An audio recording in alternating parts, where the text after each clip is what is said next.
Good afternoon and welcome to this week's edition of Spot On. My name is Matebeleng. On this edition, we are joined by a special guest, Matebele FC head coach Sean Kana. Sean, welcome to the show. Thank you very much. You should remember Sean by he coached at Black Leopards in South Africa, Cape Town Spurs in South Africa, and also Cape United in Zimbabwe. He was recently appointed Matebele FC head coach in July.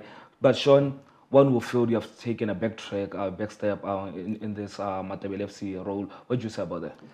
Yeah, I've been asked that before, and look, I was in a technical director role at Cape Town Spurs, and as I approached the end of the first year, I realised I still think I've got a coaching job in me. I wanted to get back hands-on on the coaching pitch, so it's not a backward step at all. It's a sideways step, accepting a new challenge. I was very excited by the vision that Lame and Arnold, the technical director, set out for the club, and the opportunity to come and work in another country, experience another culture. It's part of life. What are your first immediate reactions when you got to Matebele, the club, the facilities, and everything about that?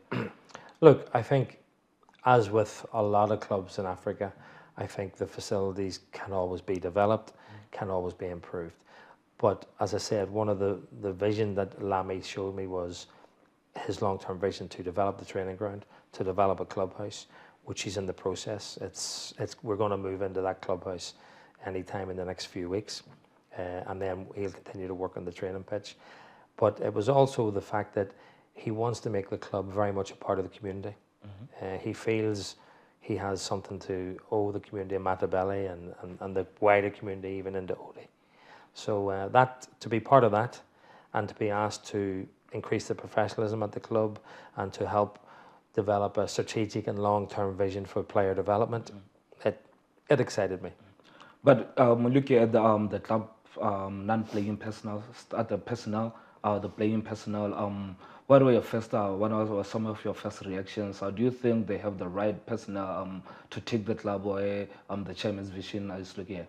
Look, the chairman wants me to work and develop players, but at the same time, he wanted me to help develop the coaching staff that are there. So when you come into any new job, you the first 2 weeks, you don't implement too much. You look at what's going on, you take control of the training, but you assess the people around you. And now that we've been 6 weeks together, I'm really, really happy with the coaching staff. I think they all want to learn. I think I can help them all improve as coaches in terms of their organisation, their preparation, their delivery. And then the playing staff, we've went through, look, the first 3 weeks were hectic. We had players on trial, new players coming in almost every day. Now we've got the squad down to 24, probably 26. I'm happy with what we've got. We're a young squad. It's very much a new squad, you know. They lost 3 or 4 good players, but then we brought in 2 or 3 really good players to replace them. And there's players there who maybe didn't get a lot of game time last year that I think now are stepping up to that age, 24, 25, and they really need to step up to the plate. So it's going to be an exciting season. We finished 11th last year. You know, the task is, can we finish higher than that? I think we can. But in the process, can we develop, as I said, develop our players and develop a style of play that's going to be attractive?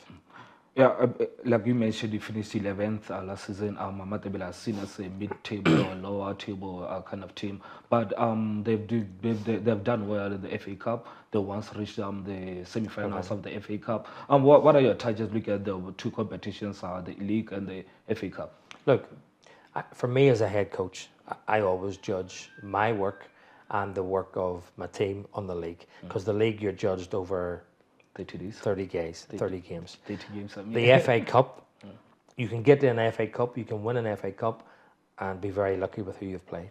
So I think, don't get me wrong, it's nice to be in a cup final. Yes. And for a club like ourselves, who realistically, we can't win the league. So you go out to win your cup matches and you go to try and get the cup final and you maybe try and qualify for CAF. But for the body of work that I want to do, I want to judge this over a 30-game period, because I think over 30 games, where you end up as a team is very much reflective on the work that you've done. Looking at the club, I believe that we have had the opportunity to play a few key games with top tier leagues, second, lower league clubs. Yeah. What are your first impressions ahead of the league start that is next weekend? What are your first impressions of Botswana football and Botswana football players as well? Look, I've already, even before I came here, I was aware of Galaxy. We were tracking Daniel Messendami at Cape Town Spurs. We had a real good look at him. I've known and tracked Daniel probably for 2-3 years, even before he came here. So I was very aware of the standards there. So I've seen Galaxy play. I've seen Orapa play in CAF. We've obviously played Township Rollers. We've played SUA. And I think every team we played, even the first division teams, they're well organised, with plenty of energy, and every team has technical players. You know, I think the technical ability of the players in this country is not in question. I think probably some of the players lack tactical discipline, game management, and those are things that hopefully I can coach into the players over the next 12 months. Yeah, I think you're rude that has never seen anyone hold it for more than a season. Here in their 3 season stay in the Premier League, they have coaches coming in, coaches coming out. How do you tend keeping this staying in this role for a very long period? I understand that we signed a 1-year contract though, but how do you tend to keep the role for a longer period? Because it seems like there's a little bit of instability in terms of the changing of the coaching personnel. Well, I think in the conversations I had with the owner, he wants stability. He wanted a coach who can come in and do some long-term planning, as I say, long-term strategic work with the academy. So the idea of signing a 1-year contract was very much my own, to make sure that I was comfortable here, to make sure that I can do the work that I want to do. I think Lamy was more than content for me to sign. So what we have is we have that 1 year, but we already have an option in place for a further 2 years after that. Can you take us through your squad, your playing personnel, your average age, who's the oldest player, who's the youngest player, what kind of team do you have in Matebele? Well, look, one of the things I sense, Lamy, is I have a very, very clear structure of what a winning squad looks like. And for me, you need to have 4 or 5 players, pre-peak developing players. Then you need to have a core of your squad in what I call the peak phase. So you need to have the core of your squad from that. In Europe, it's 24 to probably 29, and then once they get over 30, they're your experienced players. So when I came here, the only experienced player I've kept has been Obanye, Moswate, and he's really impressed me with his work rate. He's trained really well. He can play a couple of positions, very experienced, understands the game really well tactically. So he's very important. And then below him, I think that the closest to him, we have a few boys at 27, 26, and then a bulk of our squad is that sort of 21 to 24. So we're probably not quite the age profile of a squad that's going to win the league. But as I said, if I can stay here 2-3 seasons, we keep the majority of these players and add quality all the time.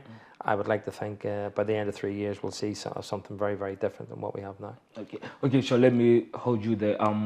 Let's go for a short break. We'll continue the conversation after the short break.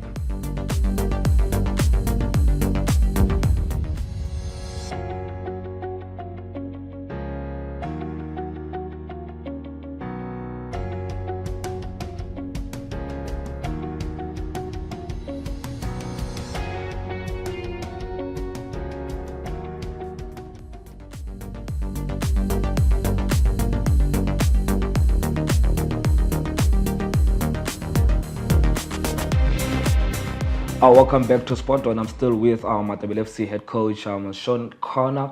We are still discussing his coaching background and his ambitions for the club. Sean, I believe that you have played a few number of games. Take us through the whole preseason journey. Look at that, we have spent the last 6 weeks with the club. Yeah, I think when we got here, we didn't start pre-season until the 5th of August, which I think is a blessing in disguise because of the delay in the week. Yes. One of the things in like my 20 years of coaching, back in Europe, your pre-season is a very, very definitive, very tight 6 weeks. Whereas the first time I experienced something different was when I came to Caps United, where the pre-season was, I think it was about 8 weeks. far too long. Players go stir crazy. You know, I think your pre-season, you need to come in. 10 years ago, players would have come back slightly overweight, slightly out of condition. That doesn't happen now. You know, most players are athletes. Most players look after their bodies away from training. So when you're coming back to pre-season, the first couple of days are just about fitness testing, seeing where they are, and then you can go straight into work. My philosophy has always been to use the football from day one, and intersperse it with, you know, your pure running drills and your fitness work and your strength and conditioning work. I follow a periodization program. So basically, we're peaking and tapering for the first match, and then it's a case of maintaining that fitness as we go along. So our program has been good. We've had 6 games. Most of the games we've had, I think, 2 First Division teams and 3 Premier Division teams. I've been very, very happy with the performances, apart from 1. And that followed a period of where we'd had 2 games almost back to back. So the pre-seasons, we've got a game now tomorrow, and then we'll have a game on Saturday. Which teams are you facing? Well, tomorrow we're playing security systems, and Saturday's game has yet to be confirmed. Talking about your philosophy, what kind of football do you want to play at Matebele, and how are the players responding to your Okay, that's a good question. So my philosophy as a coach, and I can only do this now after coaching for 20 years, after continually going back for studies and CPD and reading and updating myself. My coaching philosophy is very simple: people, purpose, performance. So I coach people. I coach people. I coach players or people. So I coach the individual, I coach the team. I then give the individual and the team purpose. So individually you have a purpose within that unit, but collectively as a team we have a purpose. Yes. And then after that, I look to develop a performance. I look to develop standards of behaviours, standards of performance. So right now we're in the process of, the players have taken on very, very quickly some of the new ideas, some of the new standards of performance. As I said at the start, I came here to increase the professionalism at the football club. So I think we've done that from day one. The players are responding. And with my experience, players always respond to strong leadership, strong standards of behaviour, know what's acceptable, know what we as a group will accept, and know what we won't accept. And the really good players love living within that zone. So I've been talking a lot to the players about operating in the winning zone, you know, and it's a mental process. It's a mental thing, and the winning zone is a very, very small area, and some people think they operate in it, but they don't. So I've explained the difference. So we're trying to become really tight as a unit, really focused on what we want to do, but we also understand that we're going to make mistakes. Yes. And mistakes is part of the process.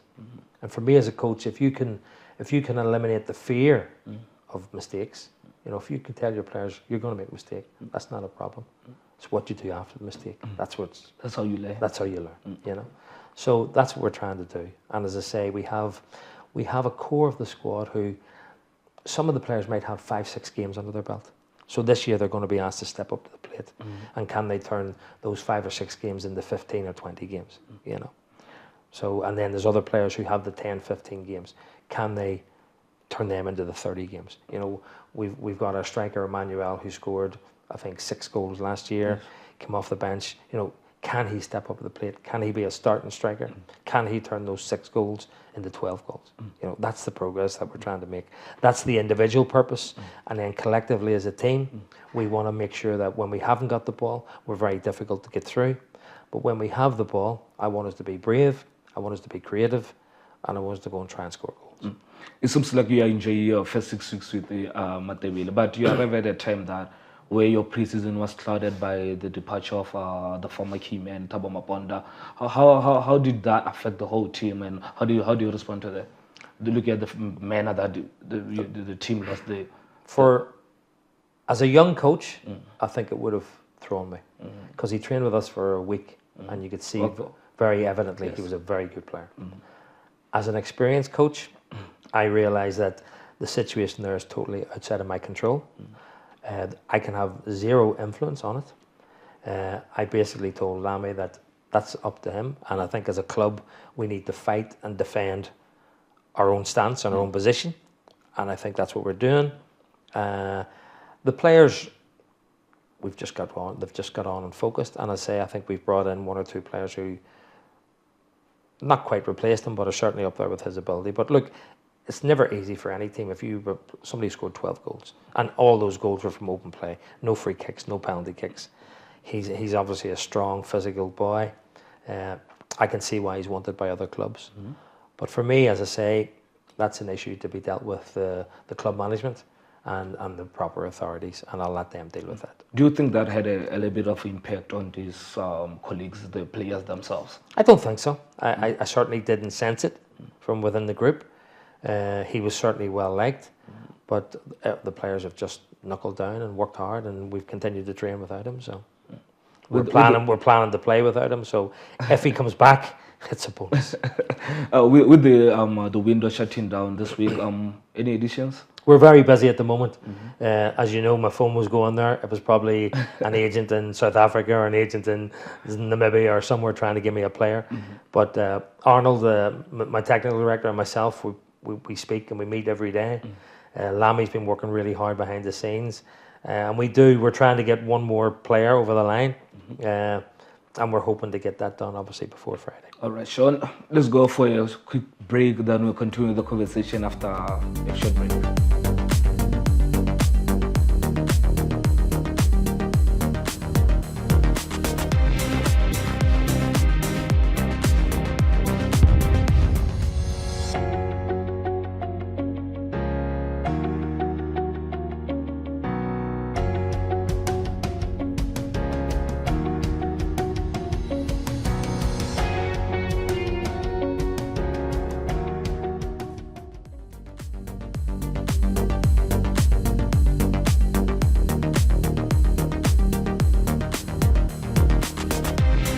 Welcome back to Sport One. Let me thank you for spending time with us. I'm still here with Matebele FC head coach, newly appointed in July, Mr. Sean Kana. Sean, the league has been deferred by a week. The delay, does it affect your preparations? Does it affect your players' mental strength? Does it? How did the club receive the? As I said earlier, we started pre-season probably later than most, so the extra week doesn't cause us any issues. Certainly, the players haven't talked about it. Look, if we had a start on Saturday, we'd be ready. But between you and me, giving us an extra week is beneficial. Your first game, beat level, the team that's a stubborn side, very defensive. Well, how much do you know about them? They're soldiers. The soldiers, like you say. The soldiers. So if they're anything like the Black Mambas in Zimbabwe, they're physically strong. They're really fit. I'm sure they'll be well organised. It's going to be a big challenge, and it's like any new season, and particularly as a new coach, you want to get your first win as quickly as possible. So there's no easy games, and this is a difficult one. So we will try and get as much information on them before the end of the end of the week. I'm going to try and get to see. I think they're playing a friendly game soon. I'm trying to get to see that. But look, the fixtures are the fixtures. You have to play everybody twice. I don't worry about that. You know. But we are coming to our league at the time. There's a little bit of euphoria. We have a new FA president. There's a new sponsorship into the league after 3-4 years without a sponsorship. So everybody is excited, and no club want to drop. So look at the fact that with all these aspects, which clubs do you think could be the title chasers, and which club do you think will rival you for that mid-table spot, and which club do you think, from your general analysis, so those who maybe be fighting to avoid the drop? Well, I think it's difficult for me to say who's going to avoid the drop. Maybe some of the new teams coming up. Okay. It's always difficult. I think certainly for the league title, I think you've got to look, obviously, Galaxy. You've got to look at Orapa, SUA, the mining teams who've plenty of money and big budgets and big squads. And then GU. Security Systems had a good season last year. Can they repeat? But I think, look, when I was coming here, I was told that there was 4 or 5 really top clubs, and then another 4 or 5 very similar, and another 4 or 5 in the bottom. So we have to make sure we're in the middle group. And realistically, listen, as far as who's going to get relegated, I don't worry about it as long as it's not us. So do you think that Matebele definitely will avoid the draw? Oh, I think we'll definitely. With the personnel that you have? I think with the personnel we have, we're good enough to stay in this division. I think hopefully with some of the new tactical stuff that I'm going to bring in, the discipline, hopefully the motivation and the purpose that we're going to put in the players, I think we'll certainly aim to finish higher than we did last year. But what's your view on the general analysis of Botswana football as a whole? The teams that you have faced? The teams that I've seen, as I said... In terms of administratively? Well, look, I've only seen teams on the pitch. Administratively, I don't know. You've obviously got to look at Galaxy. They're well run, they're well structured, they're well financed. I see Gaborone United in the same situation. I see Township Rollers in the same situation. Sua, I know the head coach there. I knew him from Zimbabwe. He tells me that's a very good place to work, and I think Orapa is similar. So, like anything, it's professional football, and money and finances dictate a lot of what you can do and how far you can take that professionalism.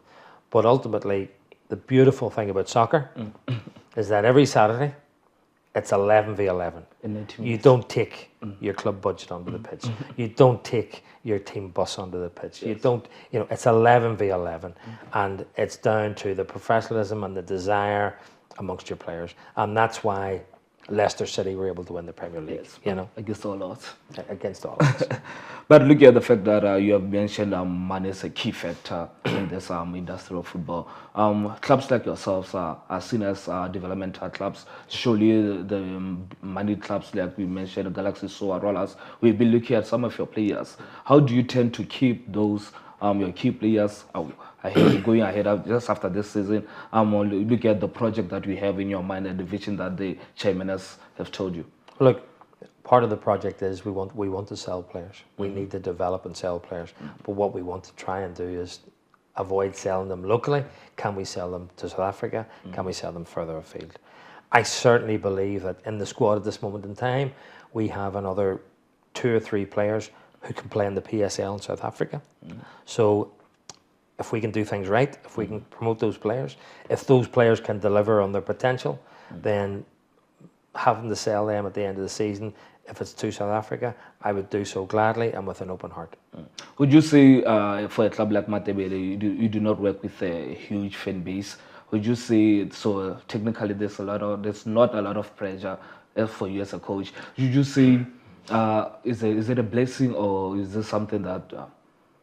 I think I've always enjoyed working for big clubs. I work for some of the biggest clubs in Ireland, Bohemians, Dundalk, Sligo Rovers, with the big fan bases, and with that comes a bit of pressure.